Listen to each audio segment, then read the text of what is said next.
Today we're going to do a bit of a special project for a friend of mine. We're going to do a keychain toothpick holder.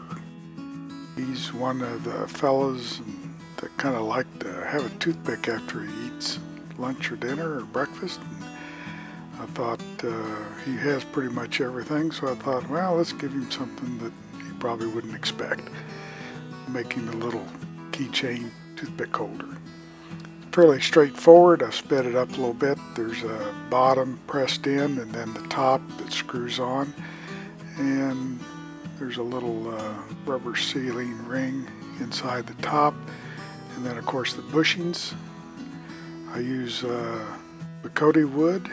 I really like this wood for the grain and how it comes out, and it turns really nice. So we cut the blank and then drilling it.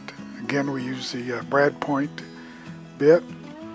That brad point will just get it right after you mark the center, and it'll just be right dead on the center. So as I go down, I'm cleaning it out, and it's just getting about to the end. I've got a little mark on the drill, and there it goes. So got to the end with it. Very nice, no blowout, no anything. Good brad drill bit. Here we start gluing it up, and as always I use the scale. Put about 8 to 10 grams of the hardener and of the epoxy in. Measure it exact. Mix it up with the infamous popsicle stick and plastic cup.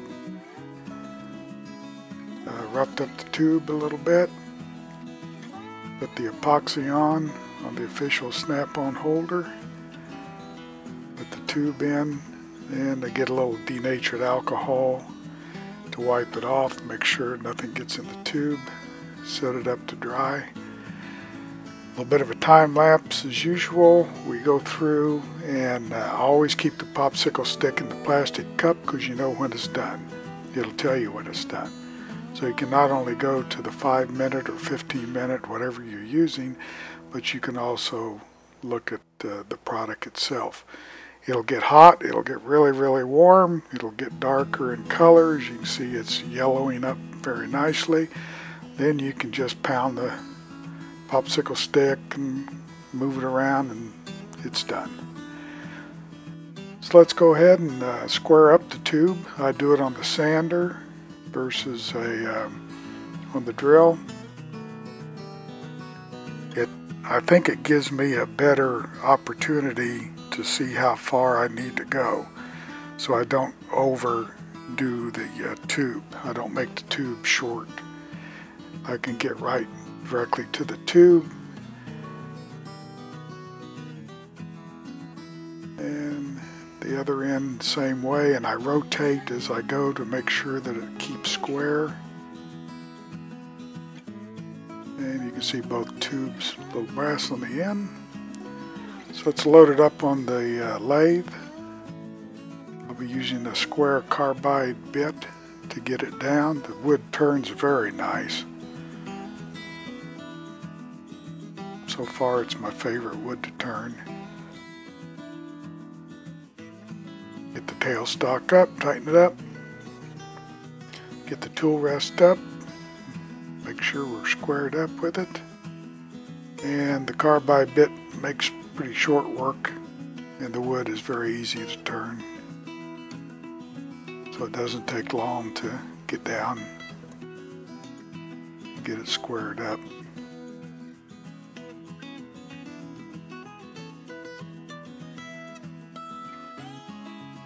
Get it down to the tubes at the end, then we can work on the middle a little bit.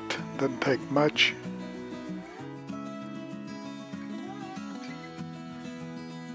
Looks good already. I like the grain. And I start out with, I think it's 240 on the sandpaper. It's higher than 220. I wipe it off, make sure I get the majority of the dust off, if not all of it. Then if you're going to sand round, then you have to go with the grain also to get rid of any marks that you have. And I continue on with this sandpaper and getting it rounded a little more flatter. The pins I usually keep a little more in the middle, but this one I wanted to be fairly flat. So then I start using, I think 320 or 400. I think it's 400. Then again, going with the grain, wiping it off. Start using a little bit of denatured alcohol. I wanted it a little bit flatter. So I kept sanding a little bit with the 400. Wiping it down, again going with the grain. You can see it gathers a lot of dust if you don't get it out of there. You might be just grinding your dust in. But put some denatured alcohol on it. Try to get all the dust I can before the final sanding off. And I'm hitting it with 600 right now. You can see it's still producing grit. The towel I'm using's got a little bit of alcohol on it. Cleaned up really nice. Then we start in on the sanding sealer. I think I put about 3 coats on. Make sure the alcohol's gone.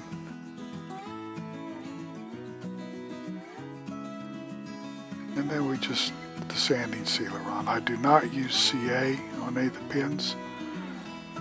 The wood, I'll use sanding sealer and polish. And on the acrylics or the resin blanks, I'll use polish. But we're in Houston, it's hot, it's humid. Folks leave pins and everything else in cars and out on the patios and in boats and on dashboards, and I just think the CA is probably not the best for down here. Besides, when you drop one, I've seen a lot of them crack.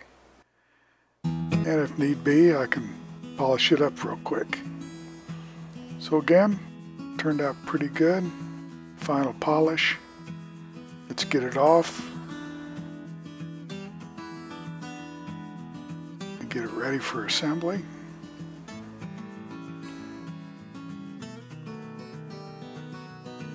Get the bushings with it.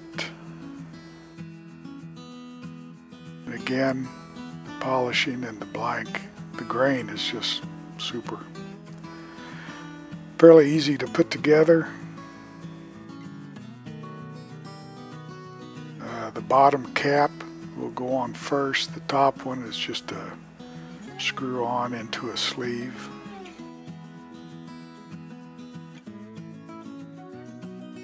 So we'll put the bottom in first.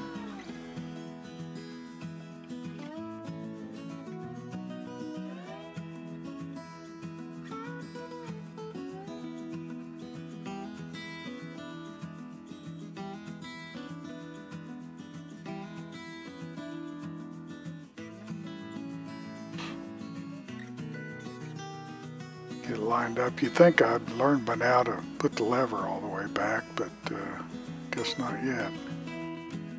Goes in pretty stiff, but a good seal. Top, I think it's got a little O-ring in there. For some reason that O-ring didn't quite stay in there really well. I think I'll put the top on it to press it in and get that O-ring seated in.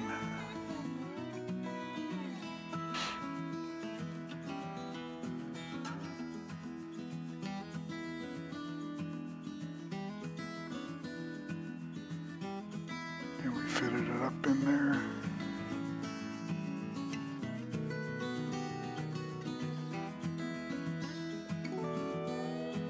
Got the lever back that time.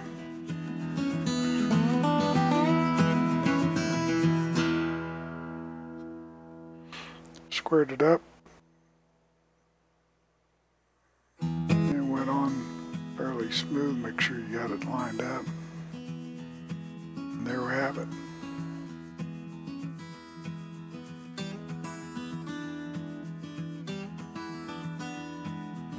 That O-ring again.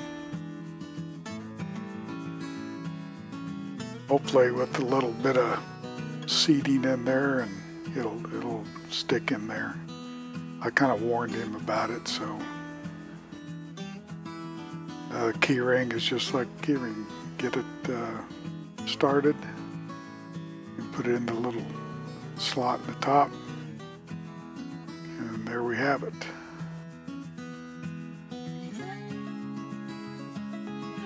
Just unscrews and the toothpicks go in there. So I decided, well, let's load up some toothpicks for him. I had this little bird dispenser. I think it's crow actually, but I popped a few toothpicks out of there and stuffed it in.